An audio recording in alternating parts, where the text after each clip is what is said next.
예, 민주당은 연일 이재명 대표의 흉기 피습 사건을 두고 음모론을 제기하고 있습니다. 경찰 수사의 미진함과 피습 피의자의 배우설, 이걸 공개적으로 언급하고 있는데, 자, 이재명 대표가 국회로 돌아오면서 한 말 먼저 듣고 시작하겠습니다. 살자고 하는 일이고 또 살리자고 하는 일인데 정치가 오히려 죽음의 장이 되고 있는 것 같습니다. 상대를 제거하지 않으면 불안하고 정치가 전쟁이 되고 있는 것 같습니다. 이번 선거는 권력에 대한 심판 선거입니다. 법으로도 죽여보고 펜으로도 죽여보고 그래도 안 되니 칼로 죽이려고 하지만 결코 죽지 않습니다. 자, 장 변호사님. 네. 오늘도 사실 그 민주당에서는 토요일임에도 불구하고 이재명 대표의 피습 관련해서 음모론, 여러 가지 재수사가 필요하다라는 얘기를 계속해서 하고 있습니다. 여러 방송에 나와서도 뭐 얘기를 하고 있고요. 이거는 아직까지도 이 경찰 수사를 못 믿겠다는 그런 뜻인가요? 그렇다기보다는 그 수사 과정 속에 미흡함이 있었다는 점을 지적하는 데 좀 더 방점이 있다고 생각합니다. 그 의도는 이재명 대표를 보호하기 위함이거나 음모론을 퍼뜨리기 위해서라기보다는요. 어느 정치인도 여야 막론하고 이런 피습의 대상이 되긴 안 되기 때문에 하나의 전례로 삼아야 되지 않겠느냐라는 그런 인식이 깔려 있다고 생각합니다. 이를테면 피습을 당해서 혈흔이 있었는데 그 현장을 최소 만 하루 정도라도 보존할 수 있는 거 아니었느냐. 40분 만에 물청소가 됐으니까요. 그리고 셔츠 같은 경우도 이 옷기 때문에 그나마 굉장히 위중한 상황에서 좀 안전할 수 있었다라는 진단이 나오고 있는데 민주당 입장에서는 의료 폐기물에서 셔츠도 수거했다라는 겁니다. 이게 과연 정상적인 절차에 맞는지 물음표가 가시지 않는 부분. 근데 오늘 박성준 민주당 대변인이 이렇게 얘기했더라고요. 그 범행 후에 변명문을 보내고자 했던 수신차 5곳이 어디냐. 그리고 범인의 변명문을 발송해 주기로 했던 70대 남성은 누구냐. 그리고 범인이 즐겨본 유튜브 채널은 뭐냐. 정치 테러에 영향을 준 것으로 보이는 조직 여부는 누구냐. 이렇게 얘기를 했어요. 유튜브도 공개를 해야 되는 겁니까? 그럴 의무는 없어 보입니다. 그 사람이 어떤 정치적 편향에 있는지에 대해서는 사실상 경찰을 통해서는 공개되지 않았고 그 부분에 대한 아쉬움은 있지만 외신 등에 대해서도 좀 나왔던 부분이 있고요. 사실상 신상 공개가 이루어졌고 당적에 대해서도 과거에는 국민의힘 소속 어떤 당원이었다는 것도 언론 보도를 통해서 나오지 않았습니까? 그렇다면 그걸 토대로 이게 정치 테러의 성격이 있기 때문에 뭔가 좀 물음표로 남겨진 부분에 대한 구멍이 메워져야 되지 않겠느냐라는 큰 틀에서 이해해 주시면 감사하겠습니다. 예. 자, 이재명 대표가 병상에 있을 때 그 측근 정성호 의원과 나눴던 현근택 변호사에 대한 공천 관련 또 성비위 문제와 관련해서 나눴던 그 문자 메시지가 굉장히 화제가 됐었는데, 자, 과연 이재명 대표가 피습 이후에 처음으로 한 말이 무엇이었을까라고 많은 분들이 궁금해하셨는데 이 얘기를 꺼낸 사람이 있습니다. 목소리로 확인하시죠. 2명에 대해서 말씀을 하셨습니다. 첫 번째는 김혜경 사모님에 대해서 말씀하셨습니다. 잘 좀 설명을 해줬으면 좋겠다. 그거를 부탁을 하셨고, 두 번째는 문재인 대통령에 대한 말씀이셨습니다. 그날 아침에 새해 인사를 가기로 한 날이었거든요. 최고위원하고 지도부는 병원으로 오지 말고 평산 사저로 가서 꼭 새해 인사를 하고 일정을 소화했으면 좋겠다. 예, 서 변호사님, 제일 먼저 꺼낸 사람이 두 사람의 이름이었다고 하네요.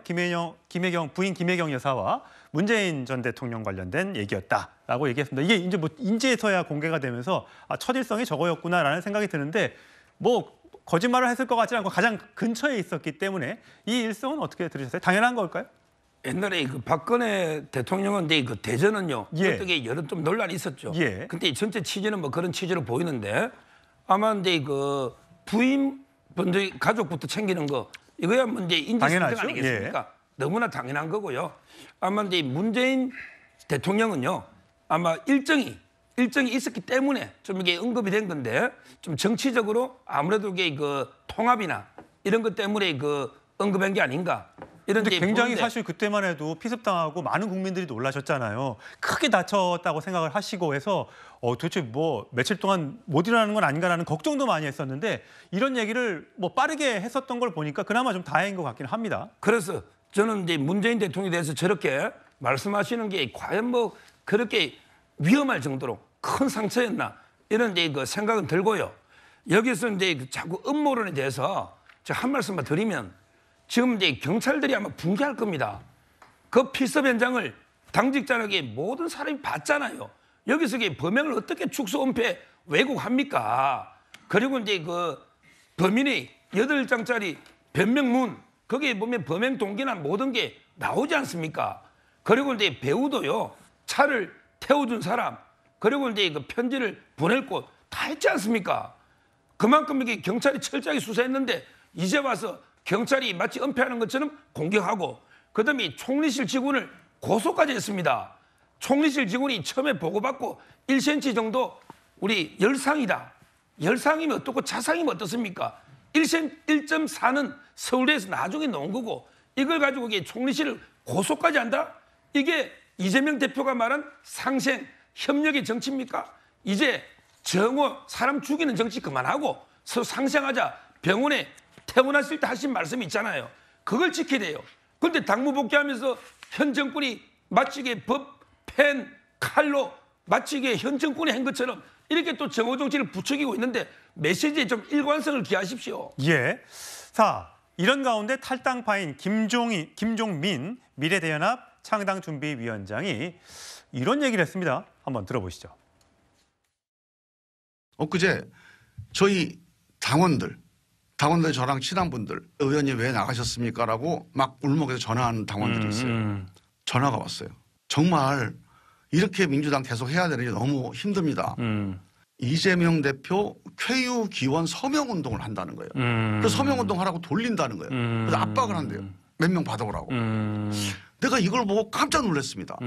우리 민주당사에서 무슨 당대표 쾌유 기원을 한다고 서명을 한다는 게 이게 무슨 조선노동당이냐 여기가. 이게 무슨 신천지도 아니고 어떻게 대명천지에 이 70년 전통의 민주정당인 민주당에서 이런 일이 벌어지냐. 윤 대표님, 예. 대표 당연히 쾌유를 당원들은 바라겠죠. 지지자들은 바랄 텐데 그렇다고 뭐 서명 운동까지 하는 경우는 뭐 드문 일인 것 같긴 합니다. 김종민 의원이 정말 실제로 들은 저 말이 사실이라면 예. 민주당 내부에서 지금 벌어지고 있는 일들이 너무나 비상식적인 건 맞죠. 왜냐하면은 10만 명이 서명한다고 해서 쾌유가 잘 안 되는데 50만 명이 서명하면 쾌유가 잘 되는 건 아니지 않습니까? 그렇겠죠. 전혀 과학적이지가 않죠. 그러니까 결국은 완전히 이재명 대표를 신격화하고 거의 전체주의적인 어떤 성격으로 가는 것이고 실제로 옛날에 왕들이 아프거나 하면은 좀 백성들이 이렇게 좀 침울하고 막 이런 게 있지 않았습니까? 예. 그런 모습을 지금 보여주고 있기 때문에 김종민 의원이 저런 말을 하는 것은 사실 근데 지금 최근에 민주당을 보면은 뭐 수박 논란도 그렇고요.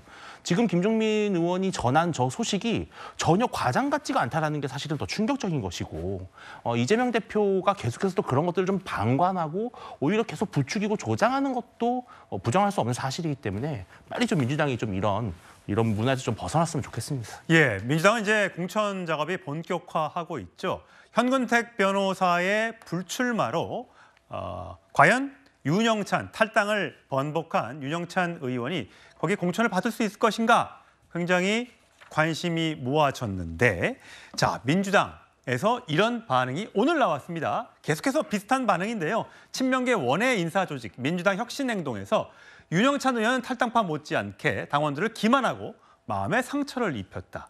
현근택 감찰 등이 나오자 조변석기하듯 태도를 바꿔서 민주당에 남았다. 자, 엄격한 조사와 책임 있는 조치를 촉구한다라고 얘기했습니다. 김영준 의원 보시기에는 윤영찬 의원이 이렇게 되면 굉장히 당내에서 입지가 굉장히 좁아지게 생겼습니다.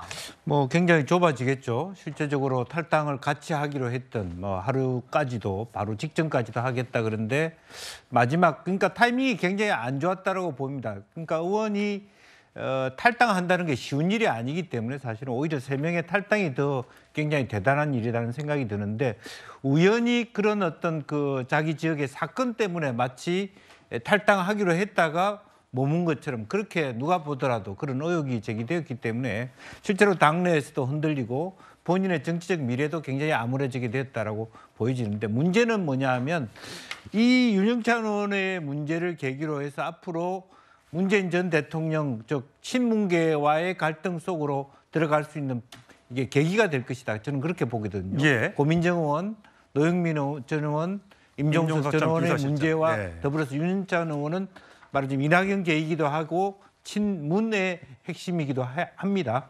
전해철 전 의원까지 지금 자객들이 들어와 있기 때문에 이런 식으로 대대적으로 공격을 받고 있다라면 문재인 전 대통령이 말씀하신 통합적 운영에 대하여 상당히 부드러운 톤이 아니고 밑에서는 굉장히 칼을 갈고 있다고 봐야 될 것 같고요. 예. 이런 식의 계속적으로 되면 상당히 설 전후로 인해서 또 한 번의 당내 출렁거림이 있을 것이다. 저는 그렇게 봅니다. 네, 일부 비명계 의원이 이미 탈당한 상태인데 자, 친문 조직들은 과연 이재명 대표의 민주당에서 어떤 역할을 할 수 있을지 아니면 또 다른 살림을 차려서 나가게 될지 많은 지지자들이 궁금해할 것 같습니다.